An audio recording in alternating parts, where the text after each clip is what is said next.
Chef Secrets မှာဒီနေ့ပြောပြမယ့်အကြောင်းအရာက Chef ဆိုတာဟင်းချက်တဲ့လူပါလားမဟုတ်ပါဘူး Chef ဆိုတာအရသာဖန်တီးသူပါ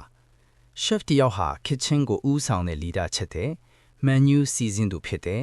quality ထိန်းသိမ်းသူဖြစ်တဲ့ Chef ဆိုတာဟင်းချက်ထားပဲမဟုတ်ဘူး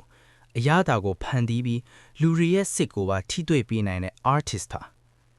Chef ဘဝကမလွယ်ဘူးပူပြင်းတဲ့မီးဖို့ရှင်မှာနာရီရှည်ရက်ရတယ်pressure များတယ်အမားမလုပ်ရဘူးအချိန်မှန်အလုပ်လုပ်ရတယ်ခြေထောက်နာတယ်လက်နာတယ်ဒါပေမဲ့မရက်နိုင်ဘူးကိုချက်ထားတဲ့ဟင်းကိုလူတွေစားပြီးအရန်ကောင်းတဲ့ chef လို့ပြောတဲ့အချိန်ကပင်ပန်းမှုအားလုံးမေ့ထွာတတ်တယ် chef life စဝင်မဲ့သူလို့ဆိုရင် discipline ရှိရမယ် hygiene အရေးကြီးဆုံးအမြန်နှုံနဲ့အရေးသွေးကို balance လုပ်နိုင်ရမယ် teamwork မရှိရင် kitchen မလဲပါဘူးego မထားရဘူးအမြဲတင်ယူလို့စိတ်ရှိရမယ်